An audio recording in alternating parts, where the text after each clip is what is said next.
Marah besar kesambung hingga singgung KM 50. Habib Bahar, satu polisi meninggal, semua angkat bicara, giliran 6 laskar semuanya. Saya bersyukur kepada Allah kalau kasus ini memang kasus KM 50. Kenapa?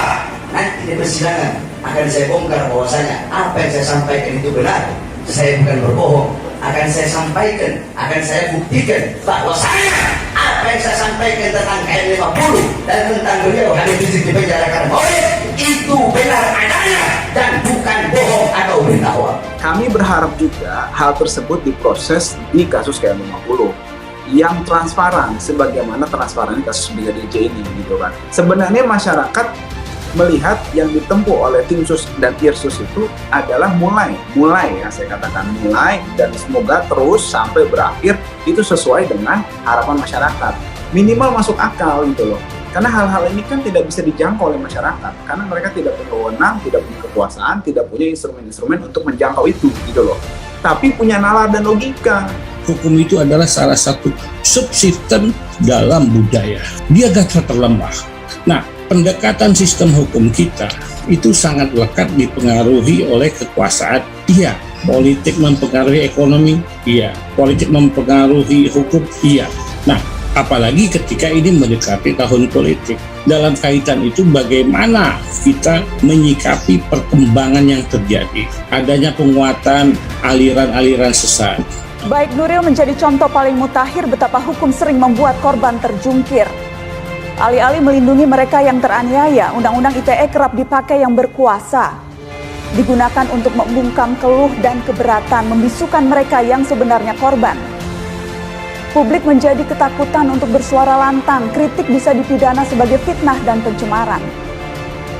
Hukum akhirnya sibuk meladeni ketersinggungan. Urusan remeh pun bisa berakhir pemenjaraan. Inilah produk hukum pasca reformasi paling jahil, pasal karet yang membuat penegakan hukum menjadi degil. Yang diuntungkan pasti para elit dan yang berharta, yang punya kuasa menikmati dan memakainya. Celakalah mereka-mereka yang tidak punya daya. Jika diam diinjak, saat bersuara masuk penjara.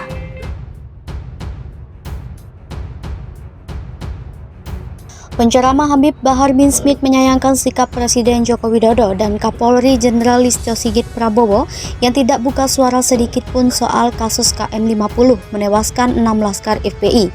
Berbanding terbalik saat kasus pembunuhan Brigadir J, Kapolri hingga Presiden pun bersuara. Lalu ia menyinggung bagaimana dengan 6 laskar FPI, mengapa tak ada yang buka suara? Habib Bahar membandingkan saat Presiden dan Kapolri yang angkat suara mengenai kasus Ferdy Sambo dan tidak buka suara mengenai kasus 6 laskar FPI. Kemudian Habib Bahar dengan lantangnya langsung mengajak para jamaah untuk melawan ketidakadilan dan ada pada saat ini. Habib Bahar pun mempertanyakan para jamaahnya apakah siap berjuang melawan pengkhianat bangsa, dan dirinya pun dengan lantang mengajak semua jamaahnya agar jangan takut. Marah besar kesambung hingga singgung KM 50. Habib Bahar, satu polisi meninggal, semua angkat bicara, giliran 6 laskar semuanya. Penceramah Habib Bahar bin Smith menyayangkan sikap Presiden Joko Widodo dan Kapolri Jenderal Listio Sigit Prabowo yang tidak buka suara sedikit pun soal kasus KM 50 menewaskan 6 laskar FPI. Berbanding terbalik saat kasus pembunuhan Brigadir J, Kapolri hingga Presiden pun bersuara. Lalu ia menyinggung bagaimana dengan 6 laskar FPI, mengapa tak ada yang buka suara? Habib Bahar membandingkan saat Presiden dan Kapolri yang angkat suara mengenai kasus Ferdy Sambo dan tidak buka suara mengenai kasus 6 laskar FPI. Kemudian Habib Bahar dengan lantangnya langsung mengajak para jamaah untuk melawan ketidakadilan dan ada pada saat ini. Habib Bahar pun mempertanyakan para jamaahnya apakah siap berjuang melawan pengkhianat bangsa, dan dirinya pun dengan lantang mengajak semua jamaahnya agar jangan takut. Marah besar kesambung hingga singgung KM 50. Habib Bahar, satu polisi meninggal, semua angkat bicara, giliran 6 laskar semuanya. Penceramah Habib Bahar bin Smith menyayangkan sikap Presiden Joko Widodo dan Kapolri Jenderal Listio Sigit Prabowo yang tidak buka suara sedikit pun soal kasus KM 50 menewaskan 6 laskar FPI. Berbanding terbalik saat kasus pembunuhan Brigadir J, Kapolri hingga Presiden pun bersuara.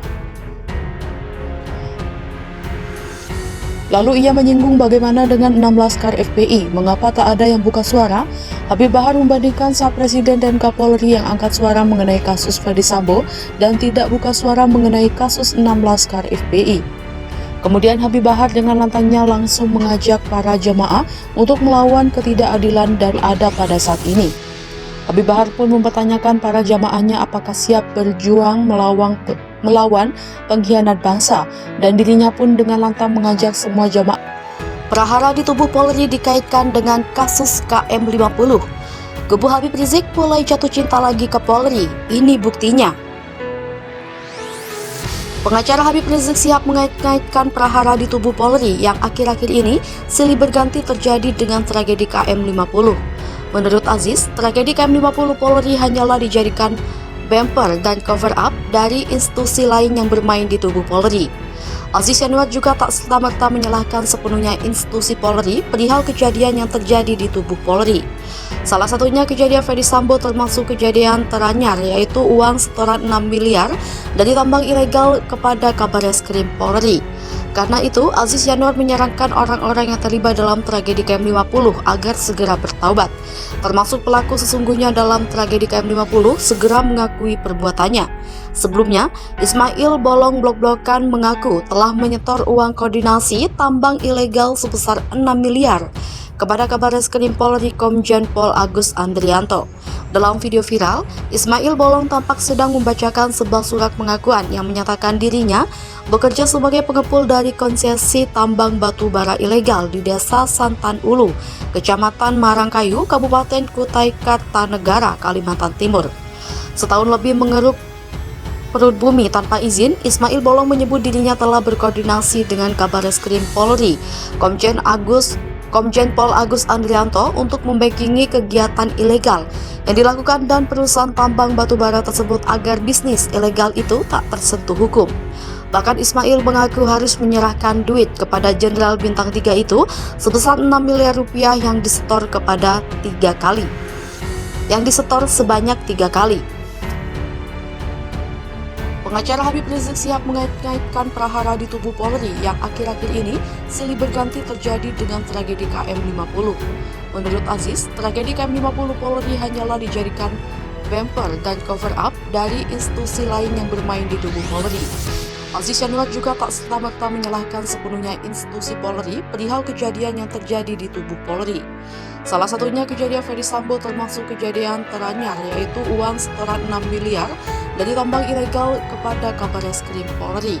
Karena itu, Aziz Yanuar menyarankan orang-orang yang terlibat dalam tragedi KM50 agar segera bertaubat, termasuk pelaku sesungguhnya dalam tragedi KM50 segera mengakui perbuatannya. Sebelumnya, Ismail Bolong Blok-Blokan mengaku telah menyetor uang koordinasi tambang ilegal sebesar 6 miliar kepada Kabareskrim Polri Komjen Pol Agus Andrianto. Dalam video viral, Ismail Bolong tampak sedang membacakan sebuah surat pengakuan yang menyatakan dirinya bekerja sebagai pengepul dari konsesi tambang batu bara ilegal di Desa Santan Ulu, Kecamatan Marangkayu, Kabupaten Kutai Kartanegara, Kalimantan Timur. Setahun lebih mengeruk perut bumi tanpa izin, Ismail Bolong menyebut dirinya telah berkoordinasi dengan Kabareskrim Polri, Komjen Pol Agus Andrianto untuk membackingi kegiatan ilegal yang dilakukan dan perusahaan tambang batubara tersebut agar bisnis ilegal itu tak tersentuh hukum. Bahkan Ismail mengaku harus menyerahkan duit kepada Jenderal Bintang 3 itu sebesar 6 miliar. Rizik Syihab mengait-ngaitkan prahara di tubuh Polri yang akhir-akhir ini silih berganti terjadi dengan tragedi KM50. Menurut Aziz, tragedi KM50 Polri hanyalah dijadikan bumper dan cover up dari institusi lain yang bermain di tubuh Polri. Aziz Yanuar juga tak serta-merta menyalahkan sepenuhnya institusi Polri perihal kejadian yang terjadi di tubuh Polri. Salah satunya kejadian Ferdy Sambo, termasuk kejadian teranyar yaitu uang setoran 6 miliar dari tambang ilegal kepada Kabareskrim Polri. Karena itu, Aziz Yanuar menyarankan orang-orang yang terlibat dalam tragedi KM50 agar segera bertaubat, termasuk pelaku sesungguhnya dalam tragedi KM50 segera mengakui perbuatannya. Sebelumnya, Ismail Bolong Blok-Blokan mengaku telah menyetor uang koordinasi tambang ilegal sebesar 6 miliar kepada Kabareskrim Polri Komjen Pol Agus Andrianto. Dalam video viral, Ismail Bolong tampak sedang membacakan sebuah surat pengakuan yang menyatakan dirinya bekerja sebagai pengepul dari konsesi tambang batu bara ilegal di Desa Santan Ulu, Kecamatan Marangkayu,